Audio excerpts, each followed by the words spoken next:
Jeremy Bash, you've held the position of Chief of Staff at the CIA and the Pentagon, and I'm just thinking about all the kinds of things that cross your desk. How weird is it to all the people that work in those buildings that we have a president who has such generous things to say about someone who boasts about cracking down on dissidents and a free press, and who has pretty complicated relationships with longtime U.S. allies until he either has some sort of personal breakthrough or is able to win them over and make them into fans. You were talking in the last block about his resistance to restating our commitment to defending our European allies. How weird is it for people that work in the national security establishment, at the Pentagon or at the CIA, to have a president who is so oriented the way Tom described him?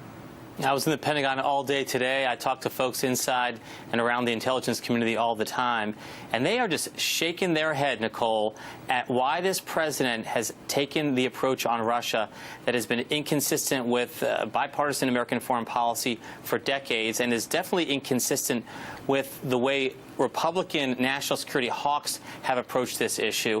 Again, just to recap, he has allowed Russia to get away with so much in Europe and the Middle East. He's invited them into the Oval Office.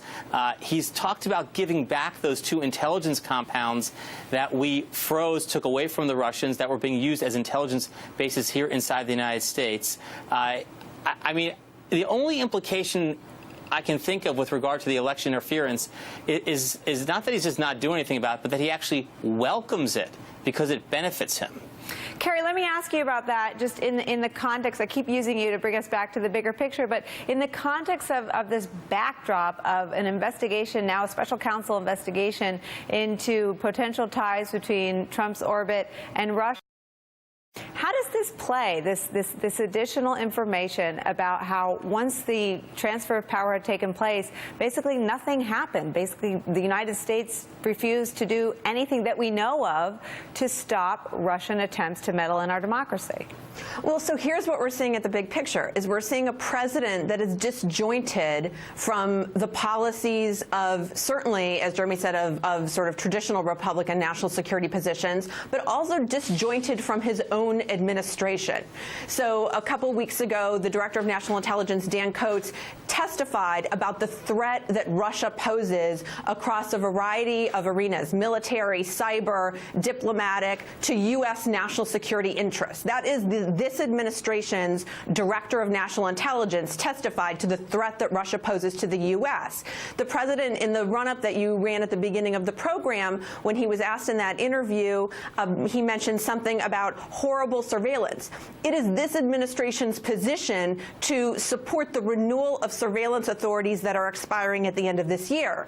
So what we're seeing is a distance and a disjointedness between things that the president says, positions that the president seems to take, and what the policies of the government seem to be in some areas of national security and foreign policy. Tom, let me ask you to pick up on that and just the discordant messages coming out of the Congress, which just voted 98-2. I'm sure you're heartened by that.